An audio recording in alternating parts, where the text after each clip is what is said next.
This is the third and final ecosystem series for the magazine. We'll be talking about collectors for this section, and we're here today in Dubai in the home of collector Tarek McNess. I never considered myself a collector until I got my first big piece, say. And then once you get that first big piece, it's a bit of a bug, and it grabs you and you want to get more and more and more. So I have sort of two collections. One collection is something that is very important for work, which is the, hey dude, stick around. So the one that's for work is really to inspire the people in the agency, and it's all about the new voices that are in the Middle East, because the commercial artists always come in later in the game. The people that are not paid for their art commercially, that we end up buying them because of their expression, are the ones that let it out first. So a lot of times they come out with the with a new visual language, with a new confidence that allows you to play into that space. So I put those pieces up across our network, across all of the advertising agencies that we have, so that people get to feel and see that next voice is much more bold. I started actually internationally, and now I focused at one point in time to the Middle East art, because I was not aware of the Middle East art at all. I learned the European and American art, and then now I moved to the Middle East and Iranian art. I had a very tiny budget, so it was all prints, smaller paper pieces. And only until, I guess, a few years ago is when the gallery, when I moved back to Dubai, and I had the chance and even the budget to kind of expand that a little bit. I wasn't aware that I was a collector until the galleries told me, in a way. So they'd be like, oh, come to this show. Wait, It's very true. It's very true. I never thought of myself that as a truckload of collector. stuff you just left with? Yeah, and they're like, oh, hi, come, you like the show? I'm like, how do you know? It's like, we know what you like. Like, what? Like, you have a style. I do? So I didn't even know that I had a certain path. Who does your CRM? So yeah, so I didn't know I had a certain kind of aesthetic that I was looking for. But then when they told me, I realized that I do, and then it kind of developed from there. So I've now have a happy little collection that it kind of keeps growing. Advantage is the accessibility. Okay. Now, it has evolved tremendously in this part of the world. I mean, 10 years ago, we probably had one gallery, and it was decorative art more than real art. Now, nowadays, I don't know how many galleries exist here.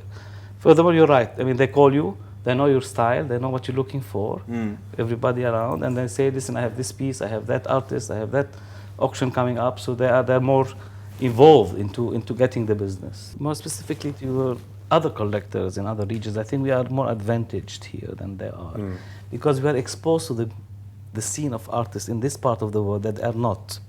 So we have that advantage. Whatever they're exposed to, be it in France or England, Germany, whatever, we are exposed to too. I mean, the technology nowadays allows you to do that. What they don't see is what we have in terms of local Middle Eastern artists, Fair. which they don't have. Yeah, it's interesting. And this is growing. Like, I bought a piece of an Iranian artist from Christie's Paris and London. I bought an Arabic artist from London. It's coming there. So these Arab artists is coming there. But we still have more choice than they do.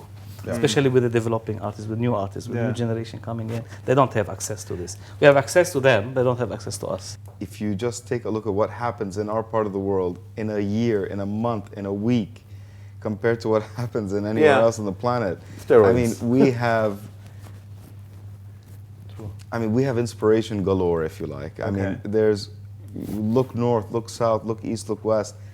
There's something to talk about, and there's new ways to express it, and the generation that's coming out is so connected to the same exact tools, the same exact knowledge as anyone else anywhere in the world, but they have just this environment that is playing in their favor. Back in the day, I would say maybe a bit more than 10 years, 15 years ago, we had one or two galleries. I think XVA was one of the earlier ones, and it was still part of the older part of Dubai. And then you had a few more pop up, and then they developed. And at that time, it was, I think, only until recently did they really start to expand and try to get to more international art, because for them, the galleries here are growing as well as their collectors are growing, which I think is a good thing, especially that you do have a strong base in art from the region, but then it gets sprinkled with everything else, because you can also start to compare and contrast our level of artists here to the ones outside, and the levels of galleries to the ones outside. And with things like Art Dubai happening and Abu Dhabi Art and all the other auctions coming in, you also get to see other galleries, and you're able to develop yourself. So even my collection, which is, I guess, strongly from Dubai galleries, I became I guess, brave enough to be able to venture into other international galleries, international artists, to see, just because I was secure enough with my knowledge from background in art here, but also with my interaction with the galleries in Dubai to be able to get to that. Using the galleries that are in town as your curators to access the people that are not just from Dubai. It's really when you're thinking Dubai, you're thinking the region. And it is a small community in the end, so they do put a lot of effort themselves into taking time out for ours as well. But even in Art Dubai, this year, we had an official young collectors tours that I did for my group, as well as other people that advertise. So everyone is aware of let's all help out grow this. Typically are the stuff that is coming in from other parts of this region. Right.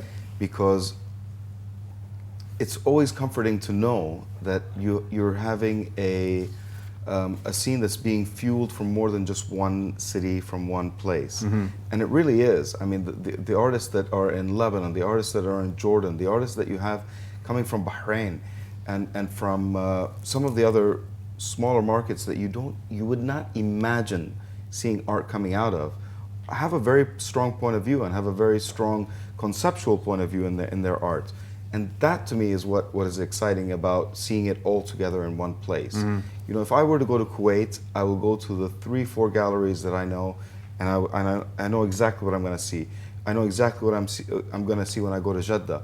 But when you see it all together, it sort of shows you how our entire part of the world is changing in its dialogue and more than anything else, in its bravery. And that's what's the most exciting bit to me. You know, you're right. It brings art from this region, but I still believe it hasn't brought enough art from the rest of the world. So you discover new artists from Iran, from Syria, from Lebanon, from Palestine, Jordan, whatever. And this is it's a perfect platform here, Dubai, for that.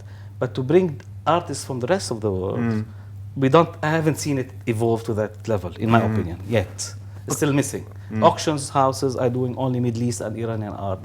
They're not doing international art. Now, why not? Why should you have to go to Christie's London to get an international auction, for example? Dubai is an international city. In my opinion, it's evolving. It's starting somewhere. The art salon is a good idea, I think. Getting people like, well, I've never met him before until the art salon. I mean, these are nice forums for people who are collecting to share these experiences, because Tariq can tell me about an artist I've never heard of. Likewise would tell me about somebody else I've never heard of, be it Emirati, Kuwaiti, or Bahraini. So it's a nice forum. It still has not evolved yet to the level I would imagine it would. And like I said, creating kind of more of these groups, whether it's art salons or kind of side ones, and people, or even Man Collectors Collective, is people come and talk and change, and somebody who thinks, oh, is that okay for me to like it, can have the backbone to then go. Back in the 80s and 90s, you had this kind of, I guess, tag on Dubai where everyone's like, oh, it's all work, it's all business, there's not enough culture. But then living here and kind of doing all the studies and growing up, you'd want to say, fine, if there's nothing going to happen, you're not going to complain about it, I'm just going to build it. Or at least connect the people that we have together so we can at least talk to each other about it instead of just sitting there and being negative. So the Young Collectors Collective is basically once a month we go to different art situations. It's either a gallery or a foundation or even an auction, something like that. And in there we have let's just say the gallery would be the easiest thing to explain. The gallerist would have the show of that season.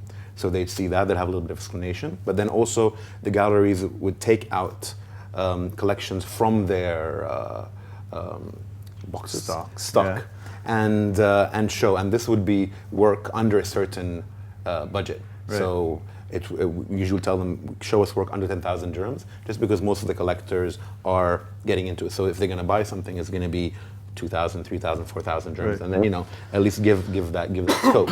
But then also there's another part of it. It's because some of them haven't bought a piece before, but they want to, and they're afraid of this. Galleries are kind of mean, or, that there is that kind of haughtiness to it.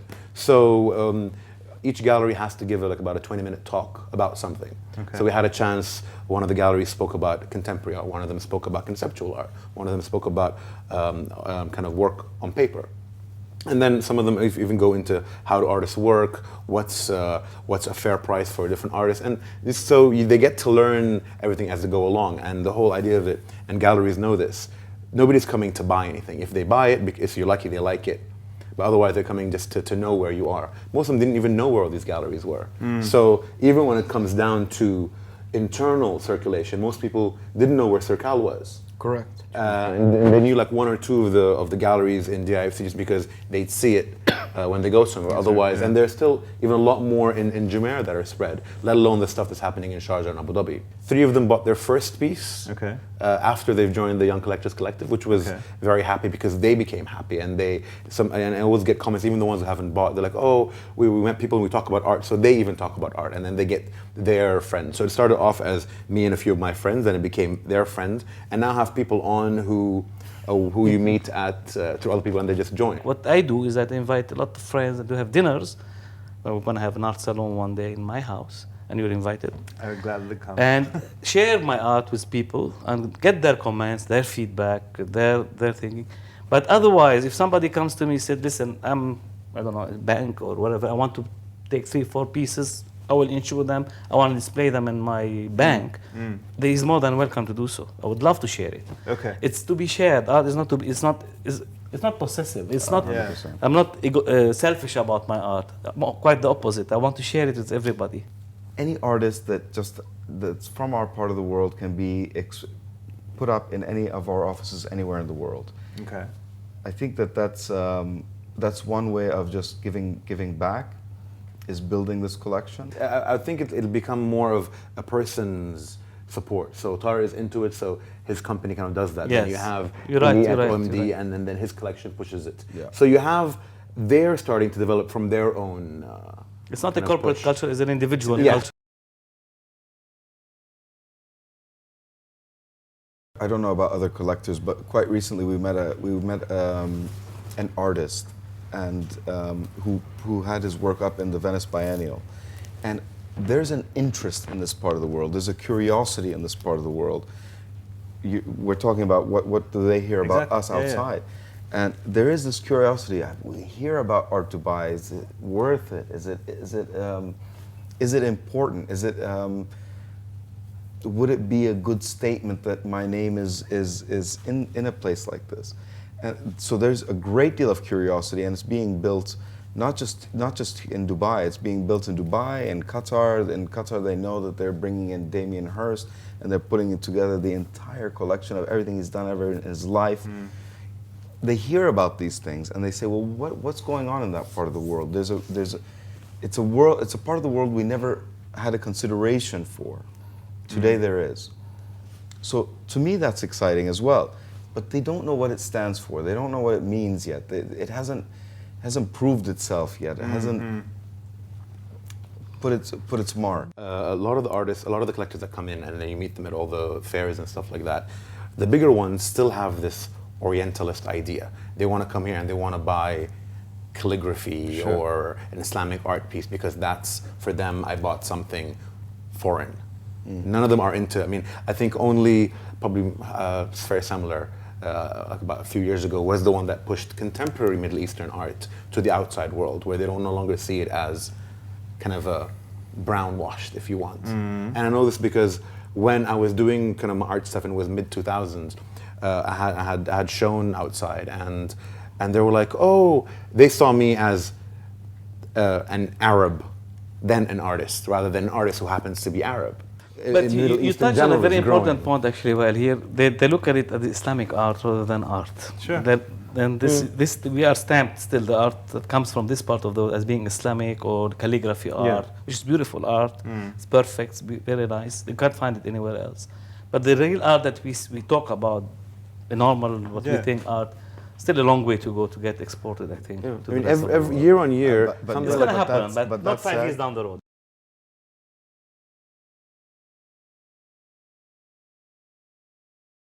I think it's going in the right direction to start with. The moment museums open up here in the UAE, the Louvre and the Guggenheim and Dubai, once the museums are well established, it's going to change entirely the scene of What will art. change, you think?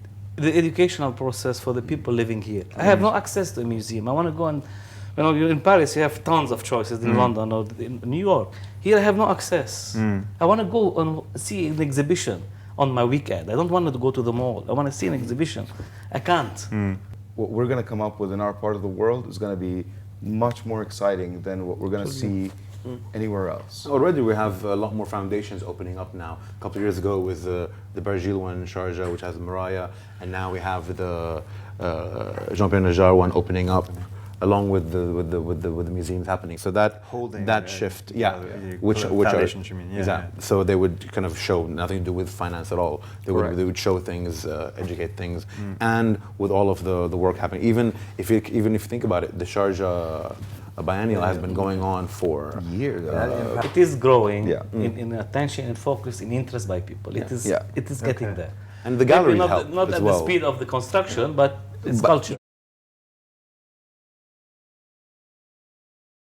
To me, what my first time in the Sharjah Biennial was many, many years ago. I was surprised at the quality of the work. Yeah. I could not imagine. It's very nice. I could not imagine. I'm going to Sharjah to be challenged creatively. It was a thought that would never have entered my mind. I went there. I was blown away. And every time you go back, again and again and again, what surprises me with the Sharjah Biennial is I always imagine it like, oh, it's got to be packed.